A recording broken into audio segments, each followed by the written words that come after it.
Honorable Raksha Mantri Shri Rajnath Singh Ji, President of the Tribune Trust Shri N. Vohra, Trustees of the Tribune Trust Lieutenant General Retired S.S. Mehta Shri Gurbachan Jagat, Editor Punjabi Tribune Shri Surajbir, Editor Dainik Tribune Shri Naresh Kaushal, General Manager of the Tribune Trust Shri Vinay Verma, Chief of Bureau Delhi Srimati Aditi Tandon, serving and retired Defence Service officers, esteemed guests, fellow journalists, ladies and gentlemen, good evening. Heroes of 1971 is an edited volume of articles and profiles of battles and battle heroes that the Tribune newspaper ran for about a year. The book, published by HarperCollins, has political, strategic, and military commentaries on the 71 war and biographical sketches and battle stories of all the Paramveer Chakra and Mahavir Chakra awardees of the war.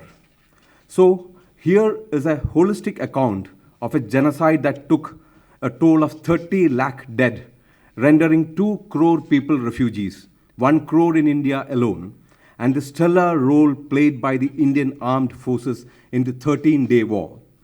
India's intervention and the defeat of the genocidal oppressors of the people of Bangladesh make the 1971 war the most unique humanitarian intervention in contemporary history. We are privileged to have none other than the acclaimed Soldiers Minister, Honorable Defence Minister of India, Shri Rajnath Singh Ji, to release this account of the 71 war.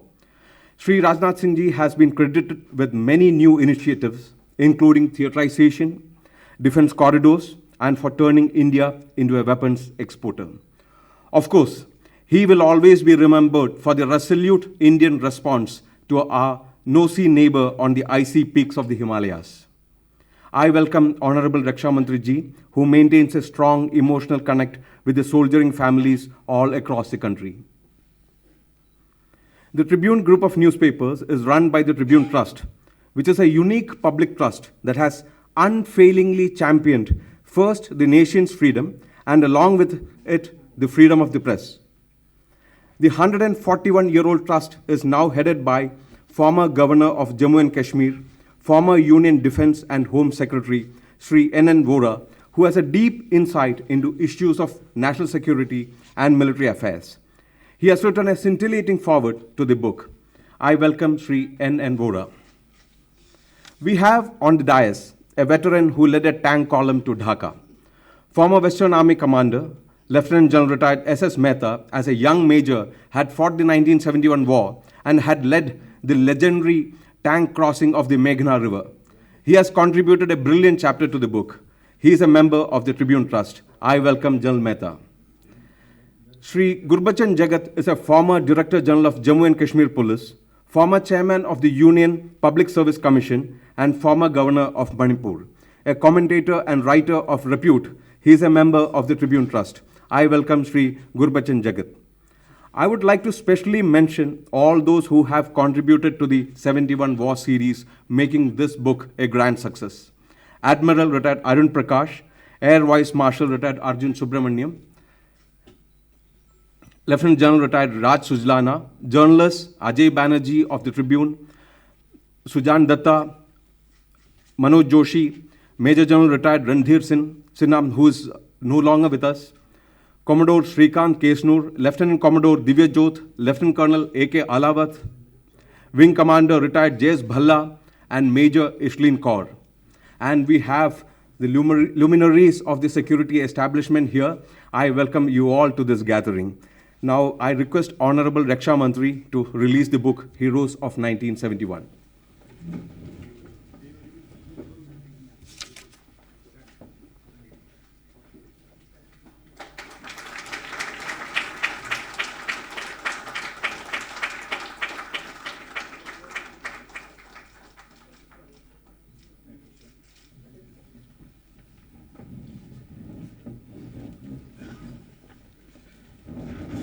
Now I invite Vohra Sahib to address this gathering.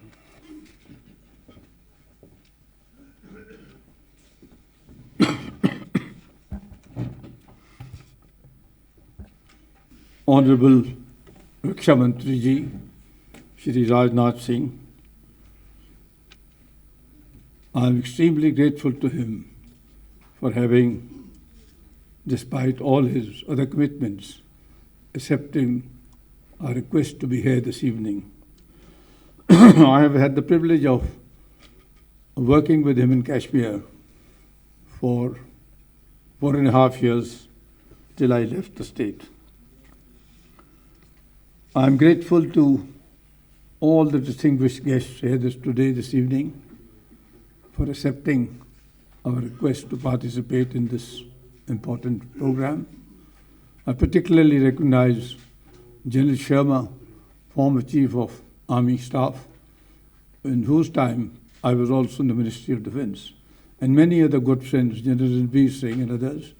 And as the Editor-in-Chief mentioned just now, amongst the many uniform ex-officers, ex-service officers, General Mehta represents that generation of young officers who participated in this conflict and participated successfully and heroically.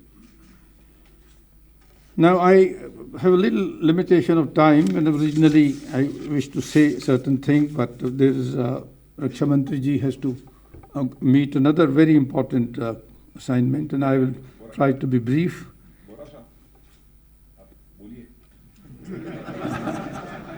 There again, sir, now this may act against my interest now. Thank you, sir. Thank you. Sir, I, with your permission, just wanted to say briefly, why is the Tribune and the Tribune group of newspapers located in Chandigarh, managed and run by the Tribune Trust, involved with this event? Why have they thought it necessary to put together a book on the 71 war? And the simple answer, I will give brief answer, is that the Tribune was set up in 1881 by the great visionary, patriot, philanthropist Dyal Singh Majithia, who had amassed considerable wealth, but he was extremely anxious to see that an illiterate mass of population, particularly in northern India, which was way behind Bengal and Madras and Bombay presidencies, to liberated from fanaticism, from bigotry, etc. And he left his entire wealth. While during his lifetime he made 3 wills. He wanted an excellent college for higher education. He wanted an excellent library for books to be read by ordinary people. And he wanted a very good newspaper to spread news, information, and awareness, particularly in the context of the colonial rule and in the context of the freedom struggle, which had begun by that time. The Tribune has had its area of jurisdiction or influence, entire northern zone, entire northern India, today comprising Jammu and Kashmir, Himachal Pradesh, Union Territory of Chandigarh, Haryana, and Punjab, parts of Rajasthan, parts of Western UP, which we consider it as our dominance area.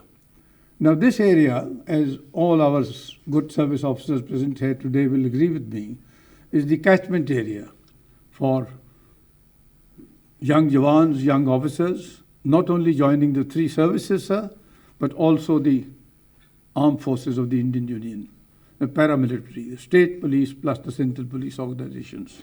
So we have lakhs of families who have contributed their sons, their fathers, to the armed forces of India, and we are very sensitive and particular about reporting their interests, their causes, and their concerns. Tribune has had a very tumultuous evolution over the years. Apart from the national freedom struggle, the very tumultuous events of the 1920s, particularly Jallianwala Bagh, our editor, who was a Bengali gentleman, and our editor for no less than 23 years, for writing very tough editorials, he was arrested, jailed, and our newspaper was stopped from publication. And who do you think rose to defend him? No less than Mahatma Gandhi. He defended our editor, he defended the Tribune, he defended he spoke against, very, very aggressively, against the Rowlatt Acts, which had brought the whole of Punjab, then Punjab, undivided Punjab was enormously large in size, from Peshawar to Agra almost. It had brought enormous disorder and tumult in this entire area. So we have a grand relationship with the leadership of our past times. As our newspaper is called, a subtitle, we are the voice of the people, because our founder Dyal Singh Majithia had particularly ordained, he had mandated, he had advised that you must represent the grievances of the people, the complaints of the people, and the failings of the government of the day, without being partisan, being secular and liberal in approach. I feel very proud in mentioning that despite various circumstances which have influenced our functioning, in even free India after 47, the Tribune has, I claim, kept the word of the founder in terms of its neutrality, non-political attitude towards reporting, editorial policies, and being fair to the people of Punjab and the polity which rules the entire northern region. So to celebrate the 1971 war, which enjoyed its golden jubilee last year, we had started a year earlier inviting serving officers, ex-servicemen particularly, to start contributing their recollections, their anecdotes, their experiences of the 71 war. And we have not put together everything we have, but for 1 year, every Sunday, in the Sunday edition, we used to bring up these special articles. And besides these articles, some of our ex-chiefs, deputy chiefs, general rank officers in the three services have also contributed to the book. And we have particularly devoted a section of the volume to the winners of the Paramveer Chakra, Mahavir Chakra, and the Padma Awards. So this book, in one word, is devoted to the recalling the history and the memory of our fallen heroes, and to make the present generations aware of this great war. Now, going a little further, I would say that why is it necessary to be so incensed about the importance of military histories? I would say that the upcoming generations of military leaders and commanders, they need to be aware when they are gentlemen cadets, officers in training in various academies, they need to be aware of what great battles the Indian Armed Forces fought, which of them they won, which of them they lost, why did they win certain conflicts and why did they lose certain conflicts. These lessons are learned from a good study of the histories of war, past wars and conflicts. And I have a little grievance. I have served in the Defence Ministry for many years, and I kept on arguing then, now I don't say anything, that we have been guilty of delaying the publication of military histories. But now recently, the last 7, 8, 9 years, I think most of the histories which were finalized when I happened to be in the ministry, and General Sharma was there, these were kept in the shelf for almost 25 years. And now, about the war, General Mehta will be saying certain things shortly, but I would say, as a civilian who has served in the Ministry of Defence and served elsewhere in the country in areas of internal disturbance and external disturbance, that the kind of cohesion, the kind of jointness, the kind of collectivity of effort between the three services, between the intelligence agencies, between the central police organizations and the states of Tripura, Meghalaya, Assam, West Bengal, the entire civilian authorities, the cohesion which was brought together to deliver a fatal punch to the adversary when the war was won. Of course, there are details of operations and how things happen. But I would say, looking back and having worked in this arena for a good many years, that this kind of jointness, this kind of excellence of cohesion has not been witnessed before or after. But now, more recently, certain reforms have been brought in, certain initiatives have been taken, and I'm sure that the kind of jointness we are looking for between the services will be soon achieved. The three great achievements of this war, one was to dismember Pakistan. The second was to liberate from genocide and harsh treatment for almost 50 years, almost 25 years at that time, from the federal government of Pakistan in Islamabad. Entire people of East Pakistan, East Bengal, and to create a new country, a new free country, Bangladesh, was not a small achievement, this great victory. And besides, the culmination of the war changed the geopolitical scenario, not only in our subcontinent, but in South Asia and beyond. So I would say I pay great tribute to the chiefs of that time, to the police officers, the intelligence officers, to Raksha Mantri Jagjeevan Ram, who worked very quietly behind the scenes along with the Principal Defence Secretary K.V. Lal and a host of other officers in achieving this synergy, this getting together, working together without any pomp or publicity.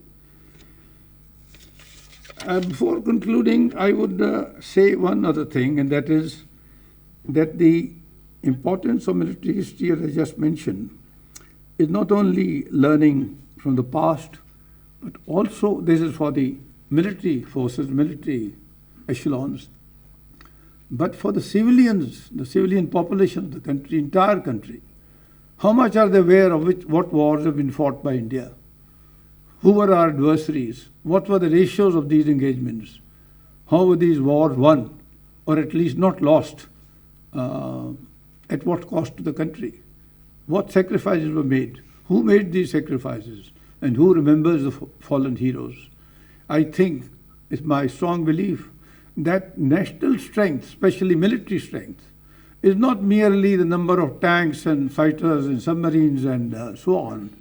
It is the national fervor, the national spirit. And that to build a national spirit, it cannot be done by sloganeering or campaigning. I think the entire youth of the country and the entire population of the country, A, must be aware of past history, be aware of the role of the armed forces, defense services, what sacrifices they made over the last 75 years, and what kind of respect and regard we should pay to the Jawan in the village and to the officers in the towns. That kind of awareness will generate a certain zeal, a certain spirit, a certain fervor, which I would call the national strength, far above the national military strength. In this context, I would appeal to Raksha Mantri ji that whenever the opportunity arises, to please consider that all the authorized histories of war, military histories, which have been made public in the public domain, if they could be translated in at least the major languages of our country and distributed in schools and colleges, public libraries, for the people at large, they must know what national security means, who our adversaries are, what are our defense forces doing, what they have to do when a situation arises, what kind of sacrifices they make for the country, which are soon forgotten, sorry to say. And this kind of awareness will go a long way in building the national strength that I am mentioning. Thank you very much, sir, once again for your kind and gracious presence here. Tribune Trust के chairman, respected eminent Vohra साहब, 71 वार में जिन्होंने लड़ाई लड़ी है, lieutenant general S S Mehta, Shri Gurbachan जगत जी, और Tribune के एडिटर श्री राजेश रामचंद्रन, श्री विनय वर्मा, श्री राजवीर सिंह जी, श्री नरेश जी कौशल, सुश्री अदिति टंडन, और यहाँ पर मौजूद सारे डिस्टिंग्विश गेस्ट, देवियों एवं सज्जनों, यहाँ तक इस पुस्तक के रिलीज करने का प्रश्न है मैं समझता हूं कि मैं इसके लिए उपयुक्त व्यक्ति नहीं हूं। यहां पर जो लोग मौजूद हैं और लंबे समय तक जिन्होंने डिफेंस में अपनी सर्विसेज दी हैं, अपनी सेवाएं दी हैं, ऐसे बड़े बड़े लोग यहाँ पर मैं देख रहा हूँ कि मौजूद हैं। और मेहता साहब ने तो उस समय, और हमारे गुरबचन लाल जी ने तो उस समय की लड़ाई में भी हिस्सा लिया था। सचमुच इसकी बुक रिलीज होनी चाहिए थी तो इनके हाथों से होनी चाहिए थी। लेकिन बोरा साहब का यह आग्रह था कि यह बुक रिलीज आप ही के द्वारा होगी। पार्लियामेंट का सेशन था, हमारी अत्यधिक व्यस्तता थी और 2 बार शायद इस कार्यक्रम को पोस्टपोन भी करना पड़ा है, 2 बार करना पड़ा है। मुझे इस बात का दुख है, मैं खेद व्यक्त करता हूं इसके लिए। और आज भी जब यह बुक रिलीज का कार्यक्रम निश्चित हुआ तो इसी समय हमारी कैबिनेट की मीटिंग लग गई है। पता नहीं क्यों इस प्रकार की हर्डल्स आ रही थी, मैं कुछ समझ में नहीं पा रहा। मुझे लगता था कि समय को इस बात का इंतजार था कि इस बुक को रिलीज करने वाला कोई उपयुक्त व्यक्ति, कोई दूसरा मिल जाए। लेकिन जमाना है और इस जमाने में आप जानते हैं कि men are valued according to the position they occupy. तो मैं डिफेंस मिनिस्टर हूं, इसलिए वोहरा साहब ने कहा कि इसी बेचारे से इसकी बुक रिलीज करा दो। वैसे मैं ईमानदारी से इस बात को स्वीकार करता हूं कि इस बुक को रिलीज करने वाले को पढ़कर आना चाहिए। लेकिन मैंने किसी दूसरे को कहा कि जरा देखकर कुछ हमको इसमें से कुछ कंटेंट्स जो इम्पॉर्टेंट हों उसके संबंध में हमको जानकारी दीजिए। मैं इसे एक्सेप्ट करता हूं क्योंकि समय नहीं था इस कारण मैं, लेकिन इस पुस्तक को मैं पढ़ूंगा, यह एश्योर करना चाहता हूं आपको, यह निश्चित रूप से पढ़ूंगा। और बोरा साहब का जहां तक संपर्क है, मैं कह सकता हूं कि संपर्क हमारा बहुत विगत कई वर्षों का है। जब मैं होम मिनिस्टर था और आप गवर्नर थे जम्मू कश्मीर के, तभी से हमारा उनका रिश्ता नहीं है, बल्कि उसके पहले भी जब मैं बीजेपी का एक सीनियर लीडर के रूप में यहाँ पर काम देख रहा था, एक डेलीगेशन लेकर 8-10 दिनों के लिए मैं जम्मू कश्मीर गया था। उस समय भी मैं बोरा साहब से मिला था। उस समय भी आप गवर्नर थे वहाँ, लंबे समय तक आप वहाँ पर गवर्नर रहे और अपोजिशन में रहते हुए भी आपसे संपर्क करने का मुझे अवसर मिला है और होम मिनिस्टर रहते हुए भी तो बराबर संपर्क रहता ही रहा और इन्हीं के यहाँ जाकर मैं रुकता भी था और मेहमान नवाजी भी इन्होंने की है। लेकिन मैं कह सकता हूँ बोरा साहब ने बराबर एक, भले ही मैं होम मिनिस्टर था लेकिन गार्जियन की तरह बिहेव किया है उन्होंने, इसलिए उनके प्रति हमारे दिल में बहुत ही रेस्पेक्ट है। और इसलिए आज बुक रिलीज के कार्यक्रम में यहाँ पर मौजूद हूँ।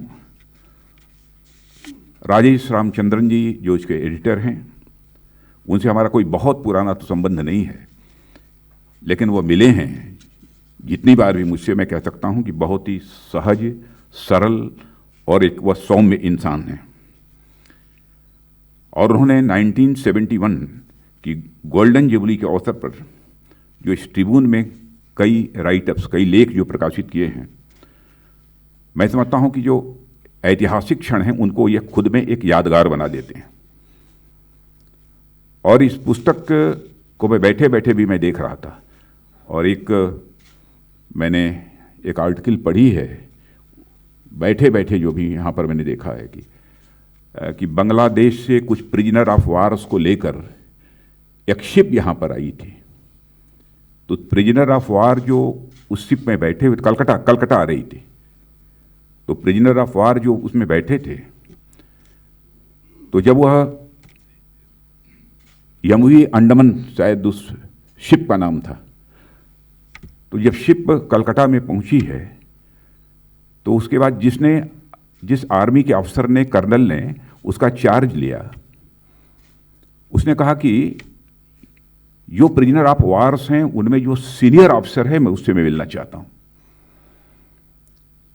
तो जो सीनियर ऑफिसर था वह कमांडोर था पाकिस्तान का, जो प्रिजनर ऑफ वार थे, और उनके मिलते ही उस कर्नल ने, हमारे कर्नल ने उनको सैल्यूट किया और उन्होंने भी उनको सैल्यूट किया और एक दूसरे को सर कहकर एड्रेस किया। मैं अभी बैठे बैठे इसको मैं पढ़ रहा था। चाहे किसी कंट्री का आर्मी पर्सनल हो और दूसरी कंट्री के आर्मी पर्सनल के प्रति किस प्रकार का एक रेस्पेक्ट का भाव होता है, एक सम्मान का भाव होता है, यह मैंने उसे देखा। और एक चीज और मैंने देखा था कि एक मिस्टर खालिद करके वो थे prisoner of war, Abdul Khalid, और बहुत बड़े एथलीट, और एशियन गेम में उनको गोल्ड मेडल भी मिला हुआ था 100 मीटर में मिला हुआ था। वो भी प्रिजनर वार बने थे। मिस्टर खालिद भी हाँ वो थे प्रिजनर ऑफ वार। तो वह जब गिरफ्तार होकर जब यहाँ पर आए तो मुझे यह बतलाया गया कि उनको भी उसी तरह का सम्मान दिया गया जैसा कि एक किसी भारतीय को सम्मान मिलना चाहिए, उस प्रकार का उनको सम्मान दिया जाता था, क्योंकि एक बहुत ही बड़े एथलीट होने के कारण, और साथ ही साथ हमारे पड़ोसी देश के वो तो प्रिजनर ऑफ वार थे ही, बंदी थे ही। यह सब सारी चीज़ें जो ह्यूमन टच वाली हैं, वो सब सारी चीज़ें भी इस पुस्तकों में दी हुई हैं। कुछ नारियों के संबंध में भी, हमारी वीर नारियां हैं, उनके बारे में भी मैंने देखा कि इसमें उल्लेख है। तो बहुत ही, मैं कह सकता हूं कि बहुत ही हार्ट टचिंग है। और यह पुस्तक तैयार करने का काम जो श्री राजेश चंद्रन जी ने हमारे वोहरा जी के देख रेख में किया है, इसके लिए मैं पूरे ट्रिब्यून परिवार को अपनी तरफ से हार्दिक बधाई देता हूं। पूरे ट्रिब्यून परिवार को इसके लिए बहुत बहुत बधाई। और यह मैं समझता हूं कि जो ऐतिहासिक क्षण रहा है 1971 का, उसकी याद को यह ताज़ा बनाएगी यह पुस्तक। जो भी पढ़ेगा वह यादगार निश्चित रूप से तरोताज़ा होगी, ऐसा मेरा विश्वास है। और आप हम सभी जानते हैं कि 1971 की जो वार रही है, भारत में जितने भी युद्ध हुए हैं, सबसे निर्णायक यदि कोई युद्ध हुआ है तो भारत पाकिस्तान का युद्ध 71 का हुआ है। और इसलिए हम लोग इस विजय वर्ष को, 71 के विजय वर्ष को एक स्वर्णिम विजय वर्ष के रूप में मनाने का फैसला रक्षा मंत्रालय ने किया, और पिछले वर्ष हम लोगों ने उसे स्वर्णिम विजय वर्ष के रूप में उसे बहुत शानदार तरीके से मनाया भी है। और 71 के बारे में जो भारत और पाकिस्तान के बीच हुआ, हमारी सेना ने जिस शौर्य, पराक्रम और साहस का परिचय दिया, उसकी जितनी भी सराहना की जाए वह कम है। लेफ्टिनेंट जनरल रणवीर सिंह जी, आप भी 71 के बारे में थे? अच्छा, आप नहीं थे। अदम्य साहस का परिचय दिया, भारत का मस्तक ऊंचा हुआ है। और इस ज्वाइंटनेस की बात कही, मुझे बताया गया, जो मैंने सुना है, कि जिस तरीके से हमारे तीनों सर्विसेज के फोर्स मैंने मिलजुल कर जिस ज्वाइंटनेस की आज हम चर्चा करते हैं, मिलजुल कर जिस तरीके से युद्ध लड़ा था, जिसके परिणाम स्वरूप विजय हासिल हुई थी, वह अपने में एक शाइनिंग एग्जाम्पल है, मैं मानता हूं। और आज हम लोग फिर से ज्वाइंटनेस की तरफ जाने की बात अब सोच रहे हैं, लेकिन भी काम उस पर हम लोगों ने प्रारंभ किया है। अब कितना समय लगता है तो मैं नहीं बतला पाऊंगा, लेकिन कोशिश हमारी है कि यह ज्वाइंटनेस या थिएटर कमांड बनाने का जो हम लोगों ने फैसला किया है, वो जल्दी से जल्दी उस पर कोई एक निर्णय हो जाए। और मैं चाहता हूं कि तीनों हमारी सर्विसेज हैं, उन सर्विसेज के कंसेंसस के आधार पर ही कोई एक डिसीजन होना चाहिए, ये हमारी कोशिश है। उसमें कुछ एक्स सर्विसमैन, उनके भी सुझाव हम लेने की कोशिश कर रहे हैं। कुछ लोगों के सुझावों को मैंने लिया भी है। सबसे बड़ी बात कि जो युद्ध था 1971 का, वो किस लिए लड़ा गया है? इसे जस्ट वार कहा गया है। यह न्याय युद्ध था, मानवीय मूल्यों की रक्षा के लिए लड़ा गया था। ईस्ट पाकिस्तान में जो कुछ भी हो रहा था, हमारी संवेदनाएं भी प्रभावित हो रही थी, उससे हमको भी धक्का लगता था। जिस प्रकार का जुल्म और अत्याचार किया जा रहा था, जिस प्रकार से ह्यूमन राइट्स का वायलेशन वहां पर हो रहा था, हमारी भी संवेदनाएं प्रभावित हो रही थी। और केवल भारत की ही नहीं, बल्कि दुनिया के दूसरे देशों में रहने वाले लोगों की भी संवेदनाएं प्रभावित हो रही थी। लोगों को लगता था कि इनजस्टिस हो रही है, अन्याय हो रहा है, लेकिन भारत ने उस समय फैसला किया कि इसका विरोध करना चाहिए, और भारत उसने उसमें हस्तक्षेप किया।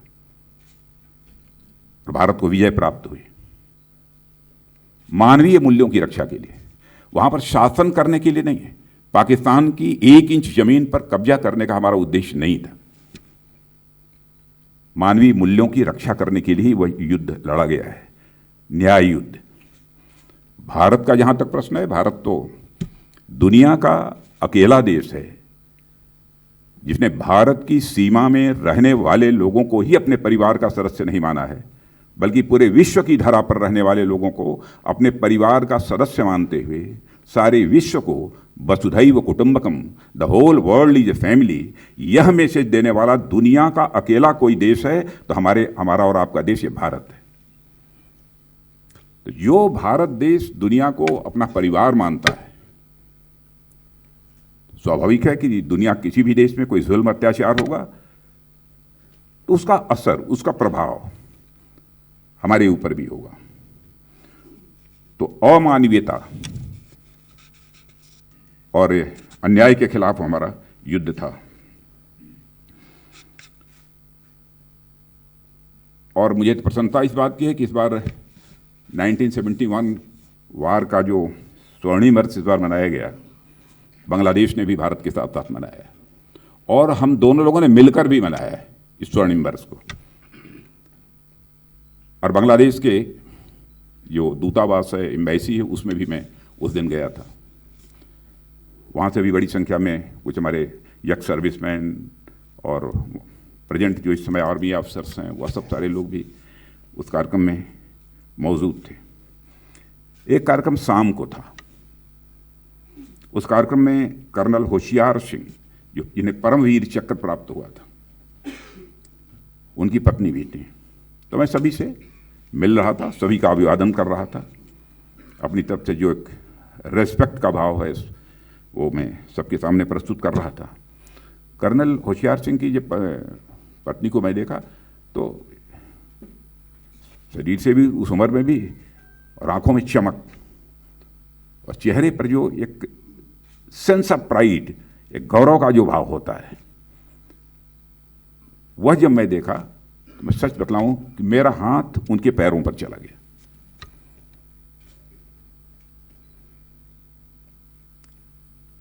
इंसान इंसान ही होता है। और मैं कह सकता हूं कि जिन हमारे सेना के जवानों ने इस युद्ध में भाग लिया है, उनका सदैव यह भारत ऋणी रहेगा। हमारी इस प्रकार की भावना है। और जो कुछ भी उस समय से सीखा है हम लोगों ने अब तक डिफेंस मिनिस्ट्री में होने के नाते, मैं कह सकता हूं कि बहुत कुछ करने की हम लोग इस समय कोशिश कर रहे हैं और कुछ चीज़ों पर इस समय विचार भी चल रहा है। सेल्फ रिलायंट ये भारत बनना चाहिए और डिफेंस के मामले में भी हम लोग सेल्फ रिलायंट बने, आत्मनिर्भर बने, ये हमारी ये कोशिश है। आप सबको जानकारी होगी ही, बहुत सारे ऐसे आइटम्स की पॉजिटिव लिस्ट हम लोगों ने जारी की है कि सर्टेन पीरियड के बाद उसे किसी भी सूरत में हम इंपोर्ट नहीं करेंगे। और आज भी मैंने 101 आइटम्स की लिस्ट जारी की है कि सर्टेन पीरियड के बाद, कुछ 2023, कुछ 2024, कुछ 2025, इसके बाद जो है हम उसे इंपोर्ट नहीं करेंगे, भारत में ही बनाएंगे। उस लिस्ट को हम लोग पॉजिटिव इंडिजनाइजेशन लिस्ट कहा है और अब तक 309 ऐसे आइटम्स हम लोग घोषित कर चुके हैं।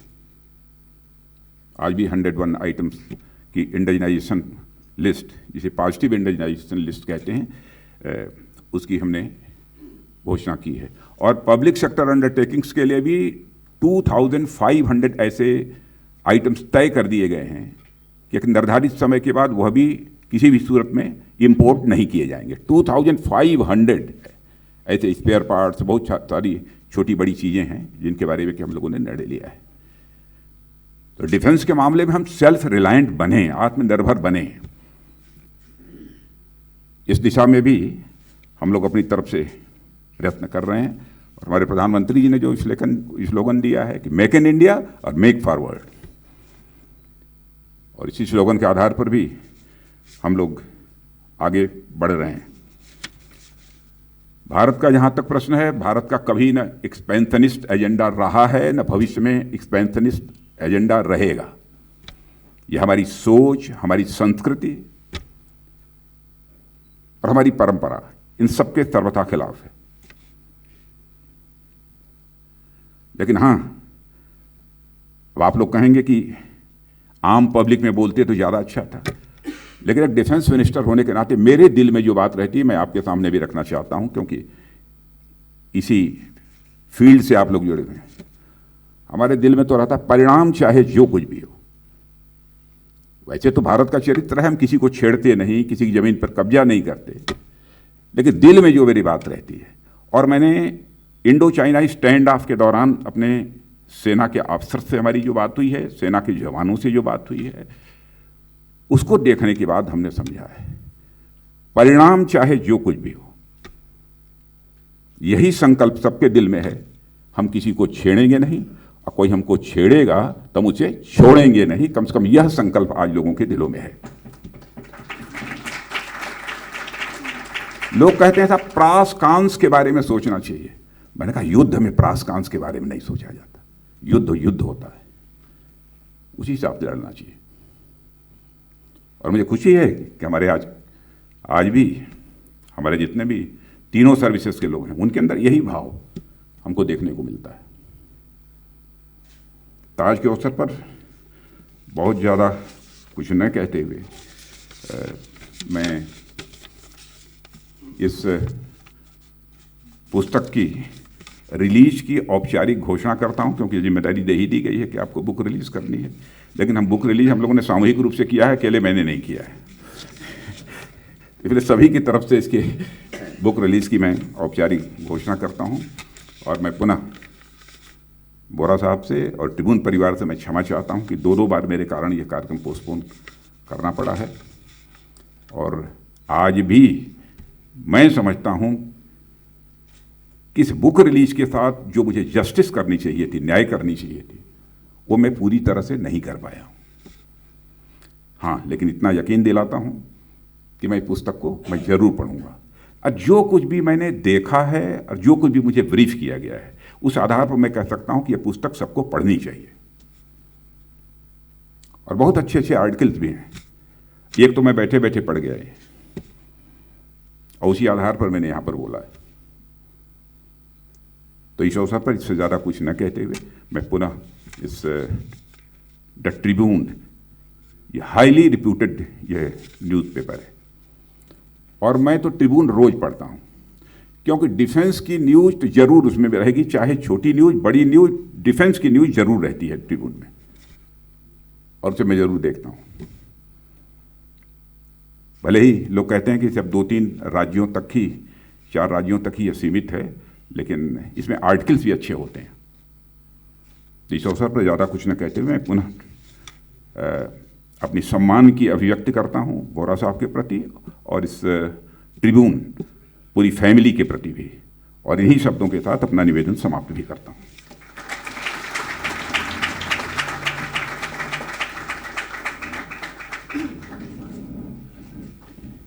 Michael Walzer has written a book called Just and Unjust Wars.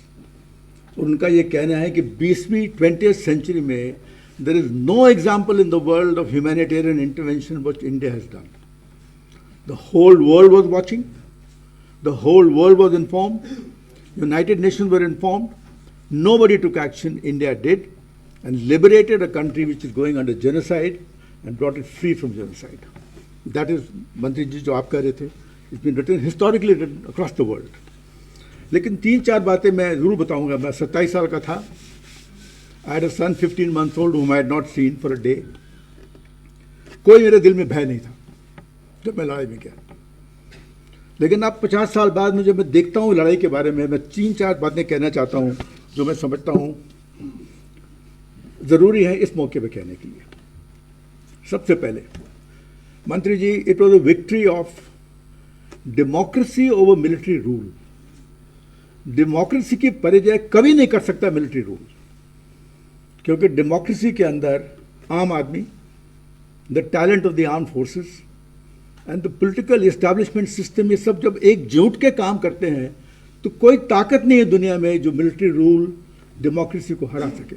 मुझे ये समझ नहीं आता, इतनी उम्र में लगभग 80 साल का होने वाला हूँ, कि मिलिट्री रूल वालों को ये समझ क्यों नहीं आता। Democracy will always win and that is what 71 did. Second, it was a victory of humanism over barbarism. आप यूक्रेन का बार्बरिज्म देख रहे हैं, मैंने अपनी आंख से देखा है, मैं आपसे विचार नहीं कर सकता हूं कि मैंने क्या बार्बरिज्म वहां देखा। किताबों में लिखा गया है, लोगों ने लिखा है, सब लोगों ने लिखा है, but the barbarism which is परपेचुएटेड in Bangladesh is unimaginable and it is the victory of humanism over barbarism. 50 साल के बाद कोई एक ऑथर नहीं है बांग्लादेश में या बाहर जिसने कहा हो कि फौजी, हिंदुस्तान के फौजियों ने किसी भी आदमी को छुआ हो या इस तरीके से व्यवहार किया हो। अभी मंत्रा जी ने बताया कि प्रिजनर ऑफ वॉर ने एक दूसरे को सल्यूट किया। It was a victory of humanism over barbarism and we stand for the value of humanism. And third, उसका भी जिक्र मंत्री जी ने किया, it was a victory of liberation over occupation. हमने उनको लिबरेट किया 13 दिन के अंदर फ्रॉम जेनोसाइड। ऑक्यूपाई कुछ नहीं किया हमने। और जब कभी भी हम स्ट्रेटेजिक लेवल पे बातें करते हैं तो ये चीज़ों का सामने आना बहुत ज़रूरी है। मिलिट्री की तरफ से it was a victory of manoeuvre over attrition. Because of manoeuvre we attracted the mind of the adversary. और ये आप लोगों को जिनको नहीं मालूम है, ये सुनकर ताज्जुब होगा कि 12वें-13वें दिन 30,000 पाकिस्तानियों ने ढाका में 3,000 इंडियंस को सरेंडर किया। कोई ऐसा मिसाल नहीं है पूरी दुनिया में इस बात की कि 30,000 पीपल वेल इंट्रेंच्ड, प्रिपेयर्ड, जिनको हुक्म था कि ढाका नहीं छोड़ना है, वो छोड़ के 3,000 लोगों को उन्होंने सरेंडर किया। और ये क्यों किया? बिकॉज आजकल हम लोग विचार करते हैं कि वी आर इनक्रेडिबल इंडिया। मेरा ये मानना है, आप लोग माने या ना माने, कि incredible India is invincible India when we are team India. Army, Navy, Air Force, political system, military intelligence, civil intelligence, bureaucrats, politicians, everybody was one team in 1971. और जब कभी हम एकजुट के बन के बनते हैं तो कोई आदमी हमको आंख नहीं उठा सकता हमारे ऊपर। आपने सर भी विचार किया अभी कि तीनों अंग लड़ेंगे इकट्ठे, थिएटर कमांड बनने चाहिए। कुछ लोग कहते हैं नहीं बनने चाहिए, लेकिन सब लोगों का अपना अपना विचार होता है।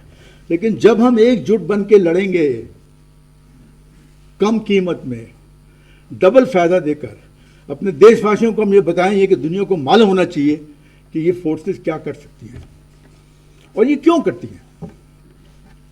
मैं तय दिल से कहना चाहता हूँ, मैंने लगभग 40-45 साल दुनिया का ट्रैवल किया है, फौजों का ट्रैवल किया है, लेकिन मैं ये कहना चाहता हूँ आज आप लोग सबके सामने कि 3 ऐसी खूबियाँ हमारे सोल्जर्स में हैं, आर्मी, नेवी, एयरफोर्स में, जो दुनिया में कहीं नहीं है। पहले, हमारा सोल्जर साइन करता है अनलिमिटेड लायबिलिटी।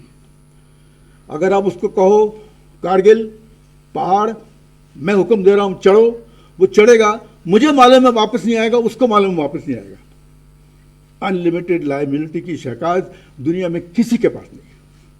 दूसरा, हमारी ट्रेनिंग जो हम 15 साल 20 साल करते हैं, क्या सिखाते हैं अपने जवानों को कि runners up is loss, you can not be number 2, you have to be win, इधर यू विन और यू लूज।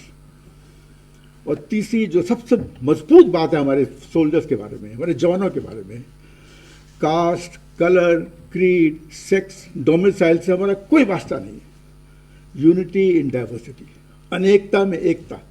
जब हम एक जान बन के लड़ते हैं तो incredible India does become invincible India and that is when we are team India.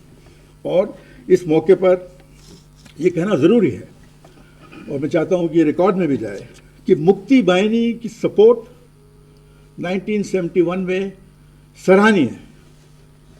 कोई ऐसी हिस्ट्री नहीं लिखी जानी चाहिए जिसमें उनकी सपोर्ट के बारे में मालूम ना हो, क्योंकि जब लोग जिन पे जेनोसाइड हो रहा है, जब उनकी मदद में आप जाओ तो आपको पता लगता है कि उनकी भावना क्या है उनके दिल में।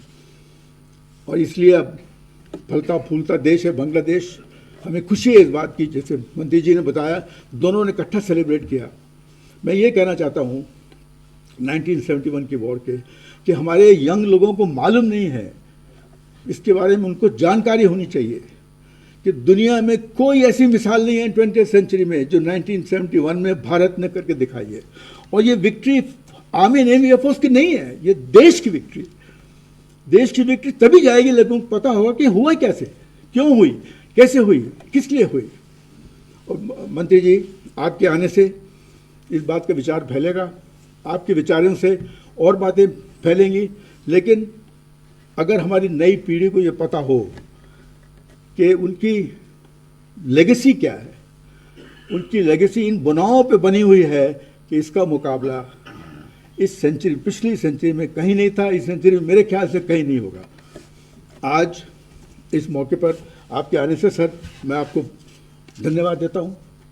वोहरा जी ने पहले कह दिया है, और जितने गणमान्य अनुमान शक्ति हमारे लोग हमारे सामने आए हुए हैं जिन्होंने अपना कीमती टाइम निकाल के ये टाइम काटा है, मैं ये कहना चाहता हूँ कि आपके एक आने से मेरा 2-3 गुना खून बढ़ता है, ये पता लगाने के लिए कि लोग जानना चाहते हैं कि 71 में हुआ क्या।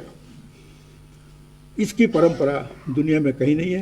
And I want to thank sir you and of course mister Rajesh Ramachandran for thinking of the idea of the 1 full year। लोग कहते रहे कि आप क्यों लिख रहे हैं, आप क्यों लिख रहे हैं। भाई क्यों लिख रहे हैं, क्यों लिख रहे हैं? अगर आप अपनी लेगेसी को नहीं पहचानोगे, लेगेसी को नहीं जानोगे, अपनी फौजों को नहीं जानोगे तो जाओगे कहाँ? Thank you very much, sir, for coming, for spending your time from a very important meeting, which I'm sure you're attending. And thank you, gentlemen, everybody, all those in and behind the scenes, the media, for being with us for this very, very important occasion from the history of India. Thank you, sir, and God bless you. Thank you very much, sir.